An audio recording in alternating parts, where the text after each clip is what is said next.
E aí, Mário? E aí? Tudo bom? Tudo bem? Convidado importante hoje, Mário. Você já conhecia a Fabiana? Conheci agora há pouco. Agora há pouco, né? Fabiana tem uma história com a política. É um dos grandes desejos que eu sempre tive, é que pessoas como ela entrassem na política. A gente estava falando agora há pouco sobre outra mulher na política, que é a Clarissa, que veio agora marcar posição na política como candidata. O espaço da política ele é muito machista, segundo esse desenho que se criou com fundo eleitoral e a questão dos donos do partido impede muito. Fabiana tentou por várias vezes fazer parte do jogo da política e sempre foi impedida por essas questões, né? A regra tem outra. E uma coisa que me preocupa muito, e eu queria conversar muito com ela sobre isso, é essa dificuldade que as pessoas estão tendo, principalmente as novidades, estão tendo para entrarem na política, para buscar essa janela na política. E aí você fica sempre no mesmice. No Rio de Janeiro nós tivemos um quadro, ela viveu esse drama, nós tivemos um quadro muito claramente definido, nós dois já falamos isso aqui várias vezes, que foi a estratégia da campanha do Cláudio de impedir concorrência, de impedir que as pessoas entrassem no jogo. Então, uma vez que você não tem concorrência, se você quer que o Bangu seja campeão brasileiro, basta tirar todos os outros times de campo.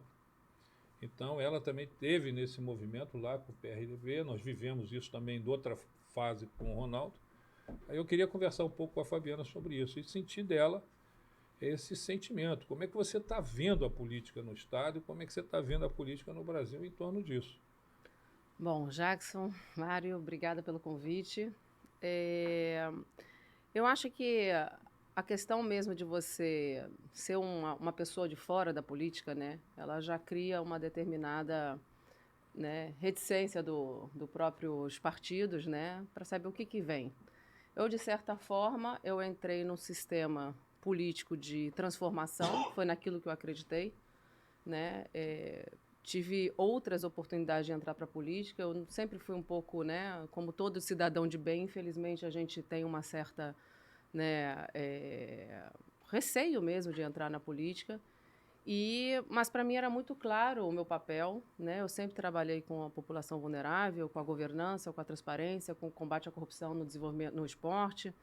Então, para mim era muito claro e era muito eu sempre fui muito confiante sobre os meus valores, sobre os meus princípios. Então, eu sempre falei que na hora que eu entrar para a política, quando eu visse que o negócio estava errado, eu simplesmente saía. Nada me fazia trazer esse apego ao cargo, né? Apesar da política ela ser uma arma, né, extremamente poderosa de transformação, você tem que saber lidar com esse poder, porque as pessoas não sabem lidar com o poder. É aquela história de, né, dê poder ao homem e mostra quem ele é. E, no meu caso, não foi diferente, né?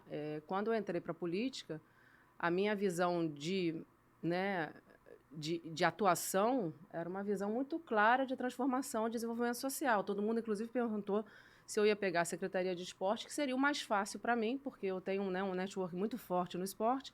E eu falei, não, eu quero desenvolvimento social e direitos humanos, porque é aí que está o problema da nossa sociedade mesmo, né? Onde está, digamos, essa interseção que atrapalha tudo, a segurança pública, a educação, a saúde, tudo, ele está dentro do desenvolvimento social. Eu acredito que muito mais do que ser uma mulher, né, é ser uma mulher com o meu perfil, né? Você até encontra espaços para a mulher, a cota está aí, né? A cota aí está para quem quer. Só que existe uma definição muito clara do papel da mulher dentro da política. Você é aquilo que eu quero que você seja, não eu não quero que você seja o que você quer que seja. O grande problema está aí. Sempre quiseram definir o que eu deveria fazer na política, que tipo de papel eu deveria exercer, né? E eu sempre fui muito clara que eu não seria coadjuvante.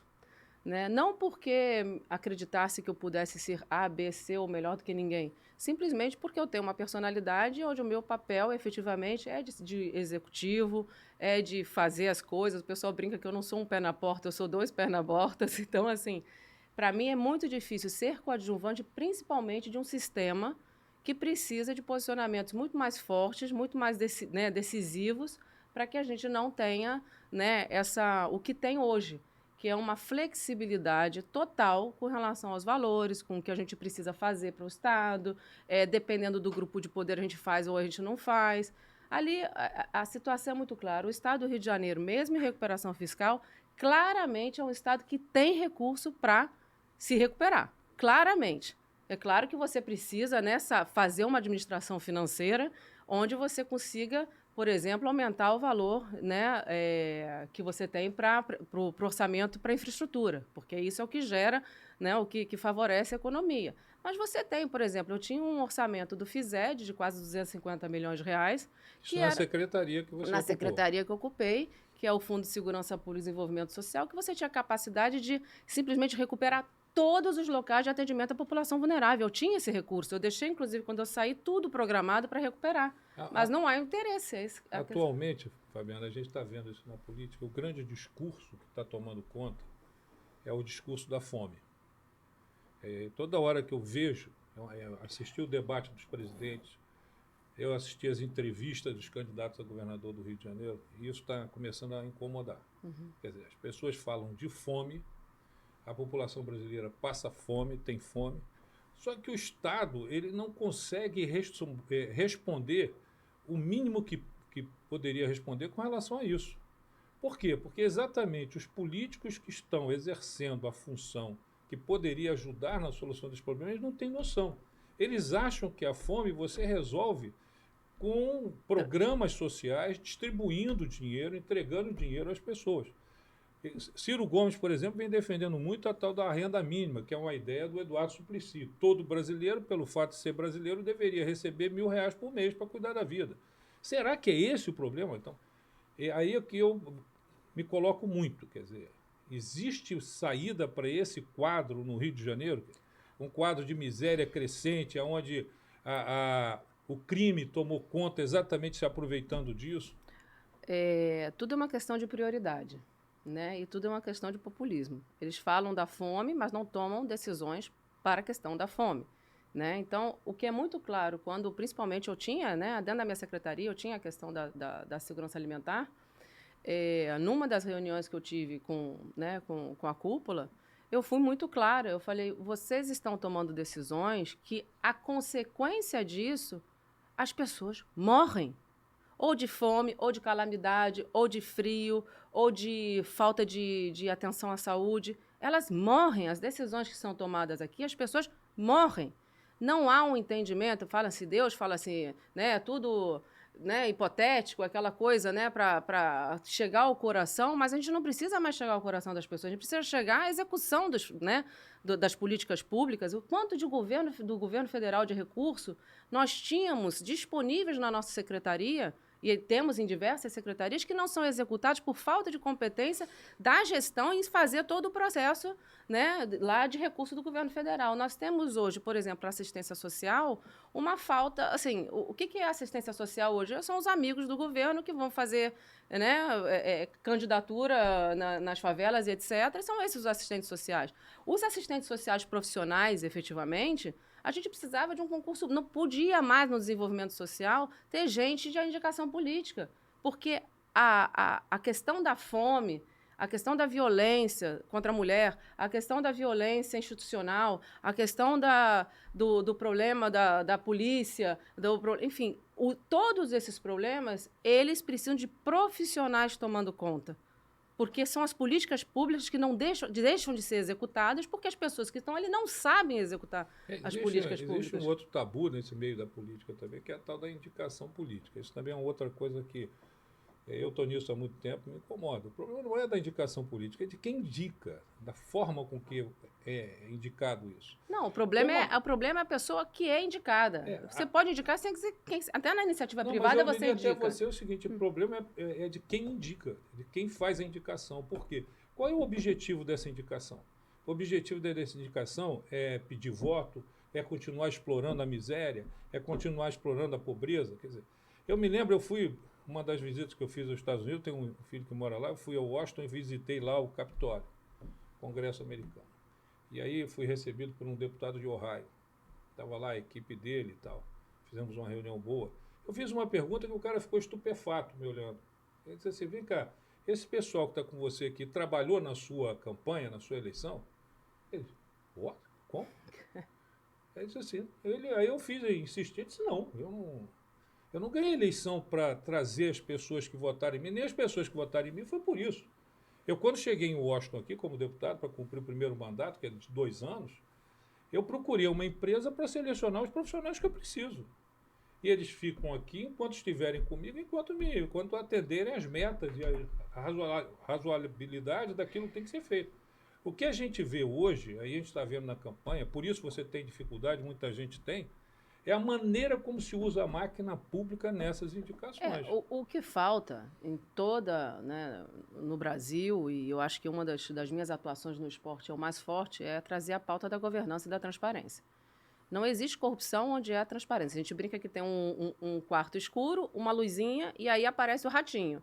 Essa luzinha é a governança, é a transparência. Eu fui a única secretária que coloquei uma subsecretaria de governança dentro da minha secretaria, com processos muito claros, né? O que hoje acontece com o cargo é que é um tipo de corrupção altamente, né, sistematizada e que a população, de certa forma, ela não se incomoda. Só que ela tem uma série de consequências. Ela tem, por exemplo, quando você começa a indicar, você, né, eu como secretária, estava meu CPF ali, eu tenho preocupação com o meu CPF, eu quero sair dali, e foi uma das coisas que eu falei, meu CPF entra limpo e ele sai limpo. Né? Eu não vou me meter nessa sujeirada de colocar a gente indicada. E não necessariamente numa indicação que pode vir uma pessoa e indicar, olha, esse tem uma capacitação, não sei o quê, papá. A gente pode acabar aproveitando. Mas você não pode, como aconteceu comigo, de pedir 250 cargos e distribuindo 50 cargos para cada deputado. Existe um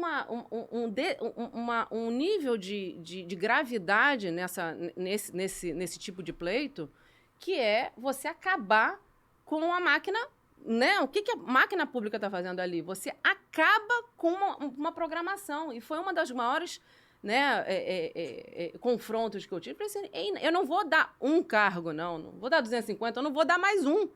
Porque esse poderia, sim, a gente consegue administrar, mas o cara tem que ter capacidade. Eu lembro do Witzel falando, ela precisa do currículo de todo mundo. Porque eu estou atendendo a população vulnerável, eu não posso ter qualquer um. E há pessoas que eu estava tirando. Então, eu não tinha, né, todo mundo. Pode me indicar, eu vou fazer a análise. A gente tinha uma comissão de pessoas da minha secretaria para avaliar as pessoas. Eu não podia simplesmente tirar 250 cargos e distribuir para deputado. Então, existe eu acho que isso tinha que ser criminalizado, porque o deputado ele tem um papel muito claro que é fiscalizar. No momento que ele entra com pessoas dele dentro do executivo, isso daí já virou conflito de interesse. Então, isso daí, para mim, na governança é muito claro. Existe governança nos partidos? Não existe governança nos partidos. Existe, né, essa luz que você fala dentro dos partidos? Não existe. Nem o Novo existe. Né? O processo que eu fiz de seletivo do Novo, quando eu fui candidato, estava dentro, depois, 3 anos depois, eu descobri que é porque eu era amigo de Roberto Mota. Né? Então eu falei, que processo seletivo é esse? Mas como é que você está enxergando hoje o Partido Novo em relação ao momento? Olha, eu já tirei o meu idealismo, ou seja, infelizmente a gente vai se despindo de determinadas coisas, né? E uma das coisas que eu me despi é do idealismo, do partido, daquele... Não há mais partido ideal, não há sistema ideal político. A gente tem hoje um problema muito grave que é o fundo partidário. Esse fundo partidário não é que tenha que ter ou não tem que ter, é que a forma que está não está certa. A forma que é distribuída não é uma forma que efetivamente você fala a transparência e se justifica.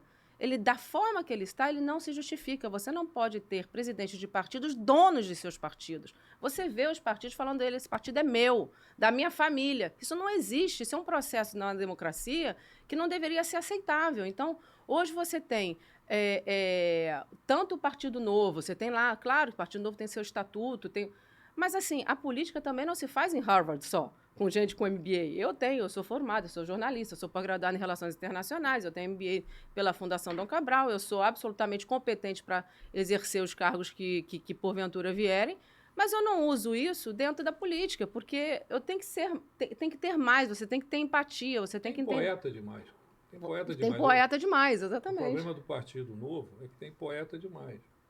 Eu fico muito... Eu sempre falo isso, fico muito incomodado porque as pessoas tiraram a lógica do sistema. O sistema deixou de ser lógico, o sistema político no Brasil. Né? Coisas assim, as pessoas falam coisas bonitas e que acham que aquilo resolve. Aí vamos lá. Aí o cara diz assim, processo seletivo. Quem seleciona na isso que eu vou dizer. política, quem seleciona na política é o povo. É. Só existe democracia quando o povo seleciona.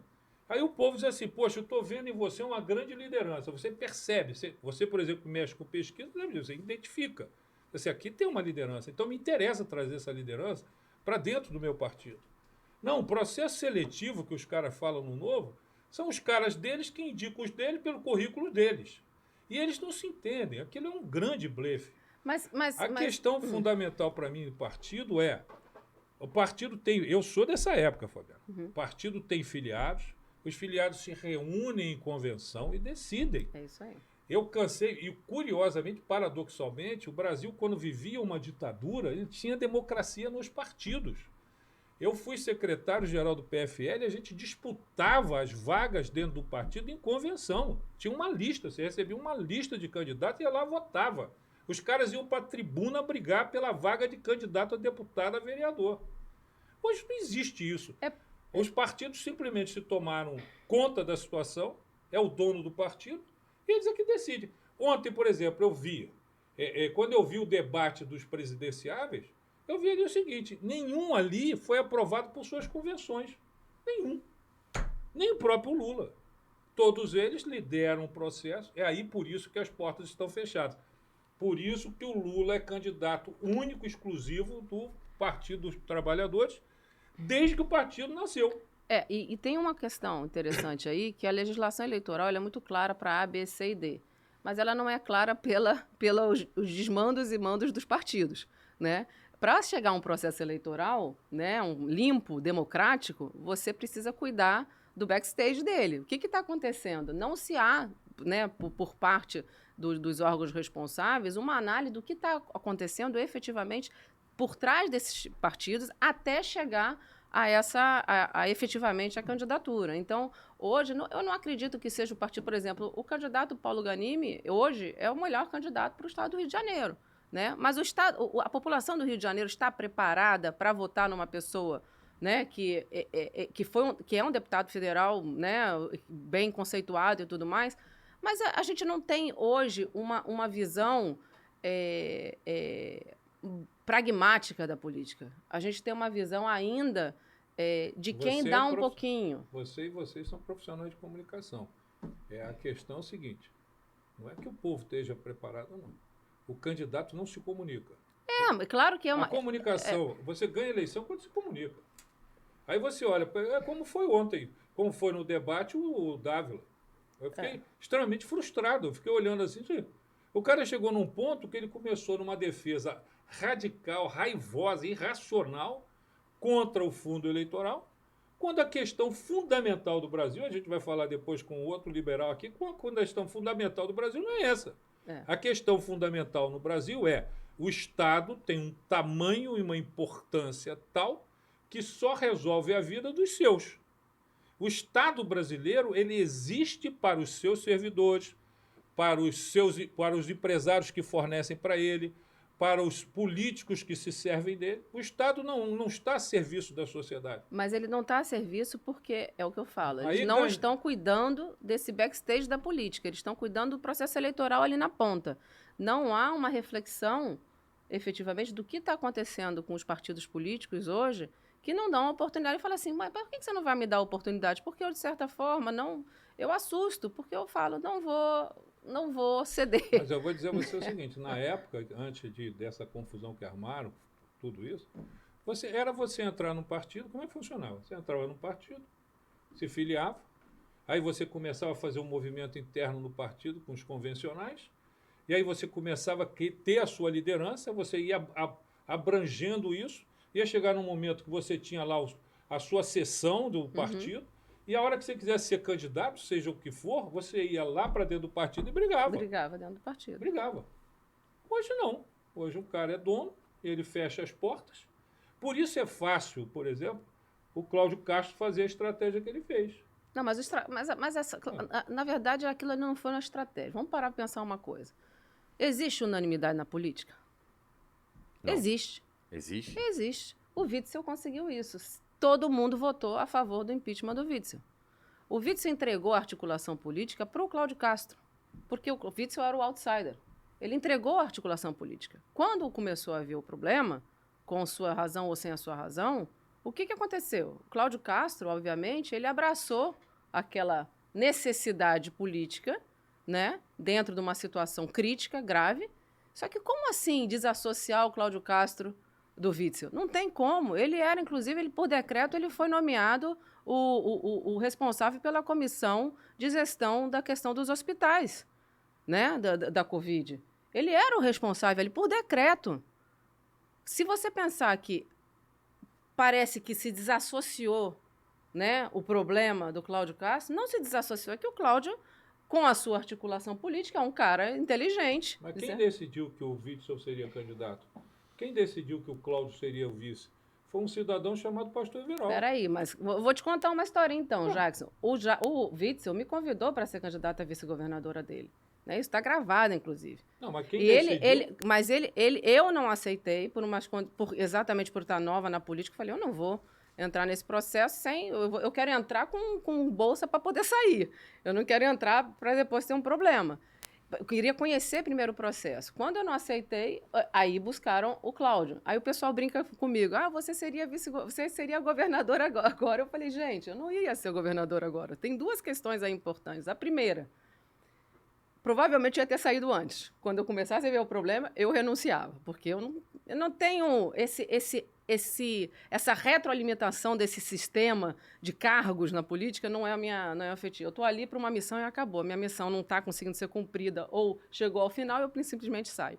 Essa é a primeira razão. A segunda razão, um processo que o Witzel iria sofrer de impeachment, o que aconteceria? Nós teríamos a Alerj.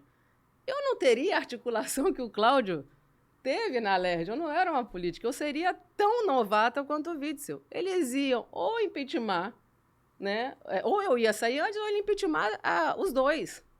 Né? Ele coloca ela no pacote para o presidente da Alerj assumir, que seria mais fácil para eles. Por que o Cláudio não entrou nisso aí? Porque ele tinha articulação política. Então, assim, é muita ilusão da gente acreditar que o Witzel está desassociado ao Cláudio Castro e vice-versa. É uma historinha que as pessoas acreditam que não conhece o bastidor ali. Né? Eu estava ali dentro daquele sistema, eu participei das reuniões, eu via o que acontecia ali. Ali não tinha nenhuma desassociação em termos de pensamento. Porque teve o dossiê do Bolsonaro. Teve. Falavam disso lá. Entendeu? Eu conversei com o deputado bolsonarista depois. Olha, efetivamente, eu não sei que tipo de dossiê, eu estou achando que é uma coisa de briga de recreio. Eu estou falando, vou arrumar uma coisa sobre ele. Eu não sei a seriedade disso, mas o termo dossiê a gente escuta. Então, o que acontece hoje é que a máquina ela consegue adentrar da capilaridade nas suas políticas, né, e fazer com que o povo, temeroso de mudar novamente, pegue e mantenha aquilo ali. Historicamente, a gente vai, né, reelegendo as pessoas. Aí você fala, o Paulo Ganimi não tem uma comunicação eficiente. Pode ser, mas a gente tem que observar o que essas pessoas querem para a nossa população. Né? O que efetivamente... Como é que governa? A questão é essa. Mas aí, como governa, aí é outro passo, né? Porque aí são passo a passo, a gente tem que ir passo a passo. Agora, não adianta a gente acreditar que governa só porque tem, né, a bancada toda com você. Aí depende de como você usa essa bancada. Me desculpa, mas aí me referindo ao Ganimi, como é que um cara como o Ganimi, que é um mimado, o Paulo eu conheço, ele é mimado. Ele é totalmente mimado. Ele acha que o mundo tem que rodar em torno dele. O cara vai governar. Como é que o cara que não sabe contrariar alguém vai governar? O problema é o seguinte, eu volto a insistir, eu sempre tenho insistido nisso, estou até escrevendo sobre isso. Numa democracia, quem faz a política é o povo. A população é que faz. Ela constrói os partidos, ela se constitui, ela elege. O sujeito, por exemplo, para ser... E o Brasil já foi assim. Nós não estamos falando de um país hipotético, já foi assim. O sujeito, para ser vice-presidente da República, ele tinha que disputar a eleição, ele tinha que fazer parte de um partido. João Goulart foi eleito vice-presidente da República, o povo decidia. O problema é que hoje não existe isso, por isso você não tem espaço, por isso que outras pessoas não têm espaço. Por quê? Porque a decisão da política é feita pela política. Por uma cúpula ali. Uma cúpula. Então é isso. Então hoje você vê o seguinte, por que Paulo Ganimi é candidato do Novo? Porque lá eles decidiram peitar, eles eram mandatários do partido, peitaram o João Amoedo, que foi quem foi para a rua disputar a eleição. Aí peitaram, aí para peitar tem que botar um cara que seja deputado federal. Aí quando você vai pensar nessa questão, um cara que foi deputado federal do Partido Novo, eleito com a composição de 3 pessoas, aí virou candidato a governador. Tá certo? E aí também não dá o recado. O que é isso? Né? O que efetivamente o Novo apresenta para eu apostar no Novo? Eu, por exemplo, fui filiado ao Novo. Eu acreditei, assim, dá para ir. Eu também acreditei isso aí. Mas é o processo. Mas isso daí não é uma característica apenas do Novo. Infelizmente, é o que o pessoal falou. O Novo, de certa forma, ele foi se perdendo nas suas origens, né? E a própria confusão entre o Roberto Mota e o João Amoedo já era um indício muito claro, né? O Roberto Mota, eu fiz parte do primeiro grupo de mulheres do Novo. O Roberto Mota era a pessoa que arrebanhava as mulheres. Quando o Roberto saiu, eu saí. Né? Não havia nenhuma justificativa, até pelo processo seletivo que eu passei. Vou te dar um exemplo. Né? Tancredo Neves e Ulisses Guimarães disputaram o partido. Aí o Tancredo resolve sair do partido, ele saiu do MDB, criou o PP, Partido Popular, e resolveu cair fora. Aí o Ulisses assim, tudo bem, quer ir? Bora, vai. O Ulisses fechou a questão, ganhou em convenção, o Tancredo voltou. Mas é isso que eu falo, é o processo de backstage que hoje a justiça eleitoral, ou seja lá quem for, né, eles precisam começar a observar o que está acontecendo por trás, antes da eleição. Não é só o cara lá, a partir desse dia pode fazer campanha. Mas o que está acontecendo nesse processo todo? Uma coisa curiosa é que no Partido Novo, as pessoas se filiam ao Partido Novo, e ao longo do tempo as pessoas vão deixando o Partido Novo. É por causa da frustração mesmo, né? Muitas regras, né? A única coisa que eu concordo com o João Amoedo, né? Porque eu saí do Novo exatamente, totalmente frustrada. Foi uma coisa que ele falou assim, que eu lembro ele montando, o Novo não era nem ainda efetivamente partido, né? Oficialmente. E ele falou, aqui são 10 situações do Novo, né? 10 regrinhas do Novo. Você pode não gostar de uma ou duas, mas se você comparar com as demais dos outros partidos, você não vai gostar dos outros partidos, você não vai gostar de 8. Aqui você não vai gostar de 2. Naquele momento era aquilo que eu precisava escutar. Efetivamente eu não concordava com um ou outro, mas entre os outros, só que não se sustentou. Não se sustentou porque ele não sabe fazer política, porque é uma questão de representação. Ele acreditou que era só ter um MBA, que você entrava porque você era um bom candidato. Gestão pública não é gestão. Eu brinco que eu falo. Eu sou formada em comunicação, eu sou pós-graduada em relações internacionais, eu tenho um MBA em gestão. Eu sentei lá. Se eu não tivesse um procurador, como eu tinha do Augusto Werneck, eu teria entrado em um monte de casca de banana. Porque a administração pública, ela tem efetivamente essas vírgulas, né? Que se você não tiver com pessoas dentro, né, daquele segmento com você pode, não necessariamente propositalmente, mas você pode cometer alguns erros que são graves. Eu tive uma situação de desvio de emenda, né? A emenda veio para mim e a pessoa pediu para botar para outra. Eu fiquei estranho, me ligou numa sexta-feira, 5 horas da tarde, por telefone, aquela emenda que chegou, coloca para isso. Eu fiquei com o negócio, liguei para o Werneck, Fabiana, desvio de emenda é crime, por mais que digamos, seja para a população vulnerável, né? Aí eu falei, então como é que eu vou fazer para tirar? Aquilo ali me deu 3 meses de embate interno, um embate que não foi brincadeira, e que quando eu peitei a situação, a minha pressão foi a 18, eu quase morri. No dia, eu fiquei 3 dias acamada, que a minha pressão subiu, porque eu tive que peitar um sistema e falei, aqui não tem desvio de emenda, acabou. Não, e eu não sei qual é a brincadeira que eles fazem ali, que eles conseguem fazer isso. Né? Então, o que eu acho que sempre falta nesse sistema todo? O dinheiro da SEDAI está indo para onde? O dinheiro do não sei o que está indo para onde? O dinheiro... Cadê a transparência? Cadê a Controladoria Geral do Estado? Por que a Controladoria Geral do Estado está sendo desmantelada do jeito que ela está sendo? Por que ela está sendo loteada e a CGE não está sendo valorizada como ela tem que ser valorizada? Por que o salário da CGE é um dos salários mais baixos do Brasil? Cadê a Controladoria Geral do Estado que ela não consegue autonomia, independência para cuidar das contas do Estado? Se a gente tem efetivamente um governo anticorrupção, um governo que quer fazer as coisas certas, você tem uma Controladoria Geral do Estado independente e forte, muito forte. Eu lembro do Witzel com o doutor Bernardo, que ele lançou o Disque Anticorrupção. Eu fui. Só eu, como secretária, fui na inauguração do Disque Anticorrupção. Eu liguei para o doutor Bernardo, tem uma coisa estranha. Cadê os secretários aqui? Não que os secretários estivessem envolvidos ou deixaram de ser envolvidos, mas existe um problema de entendimento do sistema, do que você faz para combater a corrupção. Você precisa de uma força institucional. Você precisa de todos os secretários prontos. Eu lembro, no início do ano, do governo, assino contra a corrupção. Eu ri, eu assinei, né? Eu falei, quero ver quem é que vai manter esse papel vivo.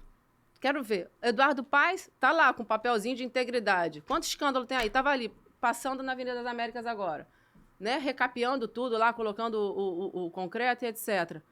Ele vai dizer que aquilo ali foi Crivella? Aquilo ali foi de 2016, para a Olimpíada. BRT foi para 2016, foi Olimpíada. Tem 6 anos. Aquilo ali já está tudo destruído. Aí, para encerrar, eu vou te fazer uma provocação. O Mário vai dizer que discorda de mim. Eu vou te fazer uma provocação.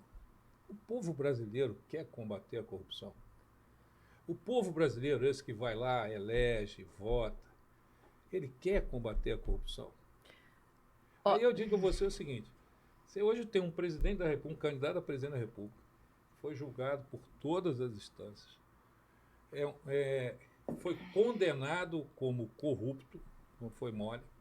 Eduardo Cunha, condenado como corrupto. Todas essas figuras, a política, ela funciona assim, ela funciona de acordo com o que a população quer. A população não está preocupada com o combate à corrupção. Ela não está, definitivamente não está.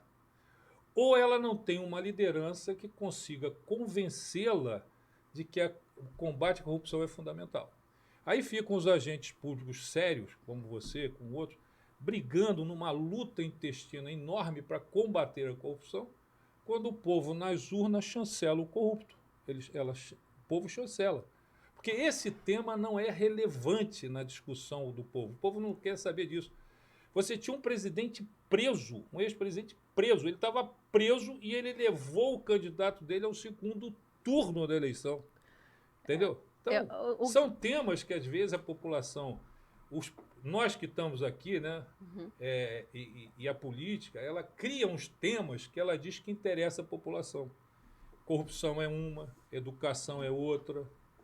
Mas eu não vejo isso. A população não vota de acordo com a educação, a população não vota de acordo com o combate à corrupção.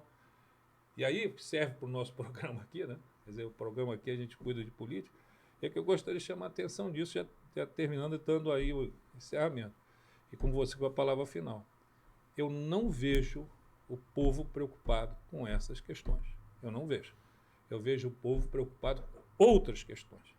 O povo não faz nenhuma ligação entre a corrupção e a falta de comida na mesa. Não faz. E isso vem de muitos anos. Muitos anos.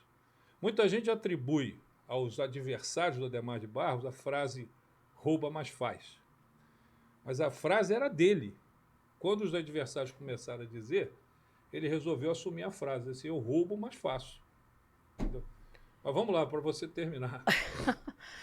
Jackson, eu acho que tudo é o que eu falo do backstage da política, né? Tudo é a forma como você constrói. Nós não temos a população mais educada em termos, né, de reflexão mesmo. Temos uma imprensa hoje, eu como jornalista, eu lamento muito o posicionamento completamente, eu brinco que muito mais grave do que as fake news são as tendenciosas news, que você pega um fato, distorce ele um pouco e faz com que o cidadão tenha uma reflexão que você quer que ele tenha. Então, hoje, a gente tem uma imprensa que efetivamente cria fatos deturpados, né? Nós temos uma cultura da eleição, prévia à eleição, de loteamento indiscriminado, não de cargos, não, loteamento indiscriminado de comunidades, favelas. Eu lido muito com comunidade. Teve um rapaz que me ligou e falou, Fabiana, eu quero trabalhar com o deputado federal, vamos ver se ele vem aqui e faz uma limpeza na quadra, faz uma pintura. Eu falei assim, olha, fulano, deixa eu explicar uma coisa. Se entrar um deputado dentro do meu condomínio para pintar uma quadra e pedir meu voto, vai ter um problema. Quantos deputados, vereadores e candidatos entraram na sua favela e quantos eles modificaram efetivamente aquela realidade a partir das ações que eles fizeram pré-campanha? Nenhum. As favelas hoje vão piorando, vão agravando a situação. Então, hoje, efetivamente, o que eu penso, Jackson, não é que a população não esteja preocupada com a corrupção, é porque a população ela tem, são vulnerabilidades tão graves, né? A questão da fome, a questão da segurança, a questão da calamidade, a questão da proteção a jovens ameaçados de morte por estarem denunciando A ou B. São tantos problemas nos direitos humanos, por exemplo, que você vê efetivamente uma desassociação completa da corrupção para essa questão. Você desassocia, porque é a fome que está ali, mas a pessoa não consegue ter essa reflexão. Então, hoje, eu acho que a imprensa precisa retomar o seu eixo central de informar a população, né, de deixar a população começar a ter a sua reflexão e ela entender que da distribuição de cargos ou de um aumento, né, como se diz, aquele sobrepreço de alguma coisa que eles estão comprando, seja um respirador ou seja qualquer coisa, aquilo ali vai ter impacto efetivamente na segurança pública, na fome, etc. Mas todo jornalista devia entender o que está atrás do poder público, né? Ele precisa... A gente não tem hoje uma imprensa que está dedicada a falar das políticas públicas. Ela está lá posicionada se ela é contra o candidato. Então, isso efetivamente, a imprensa é o quarto poder, não tem condição. Ela é a que determina efetivamente o pensamento de uma sociedade. Quando é que você entra para um debate que nenhum jornalista fala de segurança pública, de prisão em segunda instância, de situação dos presídios, e numa candidatura presidencial?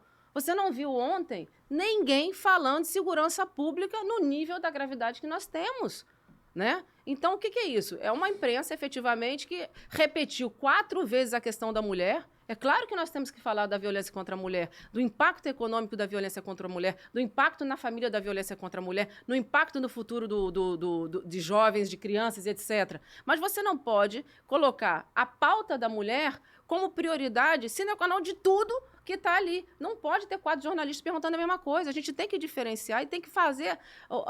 Os nossos debates não têm propostas. Ele tem ataques, eles têm discussões, né? Então, hoje, a gente, infelizmente, vive uma falta de conscientização do papel da imprensa neutro, né? E trazendo esse nível de informação. Olha, distribuição de cargo de forma indiscriminada tem um impacto no teu atendimento lá no CCDC, no Centro de Cidadania de dentro da comunidade. Isso tudo tem impacto, mas a gente não cria uma... Ou seja, não tem essa informação. Eu queria ficar te ouvindo aqui o dia inteiro. Mas não dá. O Mário até ficou ali parado. Quero te agradecer muito. Obrigada, Jair. Muito legal você ter vindo. Vamos fazer outras. Tá bom, estou à disposição aí. Eu acho que aqui o espaço é exatamente para isso. A gente discutir política, quais são as perspectivas, discutir eleição. Esse espaço foi criado muito mais pelo Mário para a gente discutir as eleições de 2020, 2022. O Mário ficou calado hoje. Não, queria te ouvir, pô. Queria te ouvir. Muito obrigado. Obrigada, já. Obrigada. Mário, parabéns aí pelo trabalho de vocês, viu? Valeu. Me ajudando muito. Valeu, gente. Obrigado.